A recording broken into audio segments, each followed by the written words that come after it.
গত দুদিনে বিকেলের পর শিল্পনগরী দুর্গাপুর প্রবল ঝড়ের কবলে পড়ে। শহরে বিভিন্ন রাস্তায় গাছ পড়ার পাশাপাশি ভাঙল রথযাত্রা উৎসবের প্রস্তুতির কাঠামো। এজনের আকবর রোডে জগন্নাথ দেবের মাসির বাড়ির কাঠামো তৈরির কাজ চলছিল। মঙ্গলবার ও বুধবার সন্ধ্যের পর প্রবল ঝড় ও সঙ্গে বৃষ্টি শুরু হয়। তাতে গরমে হাঁসফাঁস শহরবাসীর। সাময়িক স্বস্তি হলেও রথযাত্রা প্রস্তুতির অস্থায়ী বাঁশের কাঠামো ভেঙে পড়ে। বৃহস্পতিবার দুর্গাপুর ইস্কনের প্রধান সেবায়েত ঔদার্য চন্দ্র দাস ভেঙে পড়া কাঠামো স্থল পরিদর্শন করেন। তিনি বলেন যে প্রকৃতির কাছে আমরা নিরুপায়। কাজ অনেকটা এগোলেও দুদিনের ঝড়ে প্রায় সবটাই ভেঙে গেছে।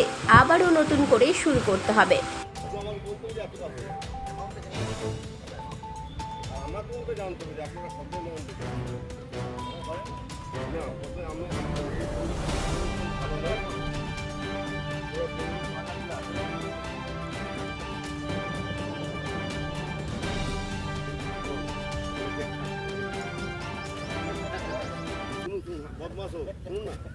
জয় জগন্নাথ।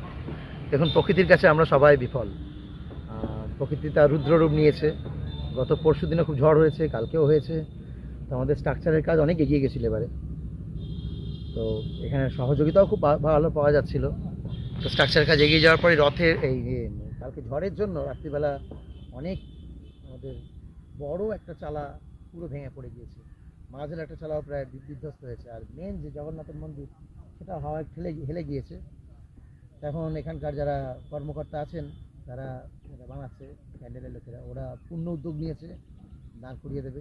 বাকি জগন্নাথের ইচ্ছা, যেমন তিনি চাইবেন। আপনাদের সকলের সহযোগিতা কাম্য। যদি কখনো কোনো এরকম বিপদের সম্মুখীন হই এত বড় উৎসবে, আমি সমগ্র দুর্গাপুর নগরীর কাছে এই প্রার্থনা জানাই, সকলে এসে মিলে আমাদের এই আপনাদের জগন্নাথের রথযাত্রা উৎসবটাকে দাঁড় করিয়ে দেবেন। হরে কৃষ্ণ। দুর্গাপুর থেকে কৌশিক বাসুর রিপোর্ট, 99 নিউজ বাংলা।